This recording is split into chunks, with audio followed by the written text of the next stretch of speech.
Maraming fans ng OPM singer na si Jessa Zaragoza ang nag-alala matapos ibahagi ng singer ang kanyang pinagdaanang medical emergency. Kilala bilang phenomenal diva at jokebox queen of the 90s, si Jessa ay hinahangaan sa kanyang mga taniyag na awitin tulad ng Bakit Pa, Di Ba't Ikaw at Hindi Na Bale. Ngunit kamakailan lang ang kanyang pinagmamalaking boses ay nagdulot ng matinding kaba para sa kanya at sa kaniyang mga fans. Sa kaniyang Instagram account, ibinahagi ni Jessa ang hirap ng kanyang naranasan matapos ang kanyang performance sa 37th anniversary concert ng kanyang mister na si Ding Dong Abansado sa theater at Soler.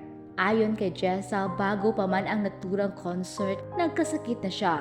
At matapos nga ang kanyang performance, kinailangan umano siyang isugod agad sa ospital upang matingnan ang kanyang kalagayan. Isa nga sa bagay na kinakatakutan ng isang mga awit ay ang pagkakaroon ng problema sa kanilang boses. At ito nga ang nangyari kay Jessa. Kwento ni Jessa, ilang buwan na ang nakalipas nang mapansin niyang namamaos na ang kanyang boses. Kaya't nagpa-check up na siya. Doon niya napag-alamang may vocal polyp at esophageal varices siya sa kanyang vocal folds, dalawang kondisyon na nakaapekto sa kanyang boses. Ang vocal polyp ay isang uri ng abnormal na paglaki ng tissue na nabubuo sa vocal cords dahil sa labis na paggamit o pangangati ng boses. Samantalang esophageal varices naman ang abnormal na paglawak ng mga ugat sa esophagus na karaniwang nangyayari dahil sa mataas na presyon sa mga ugat na nagdadala ng dugo mula sa tiyan at esophagus papunta sa atay.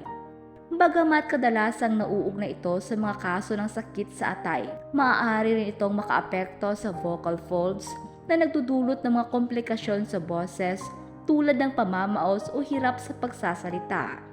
Ibinahagi ni Jessa na sumailalim siya sa isang mahalagang medical procedure sa St. Luke's Global upang tanggalin ang mga naturang kondisyon.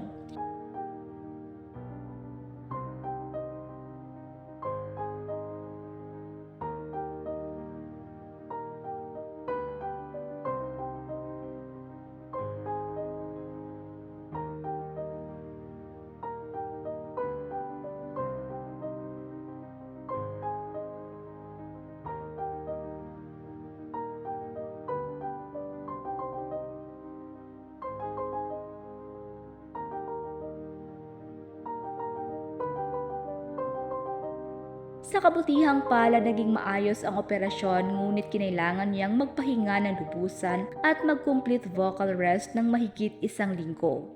Habang nagpapagaling, nagkaroon pa si Jessa ng lagnat na lalo pang nagpahirap sa kanya. Dahil dito kaya napakanta na lamang si Jessa ng kanta niyang Parang Di Ko Yata Kaya.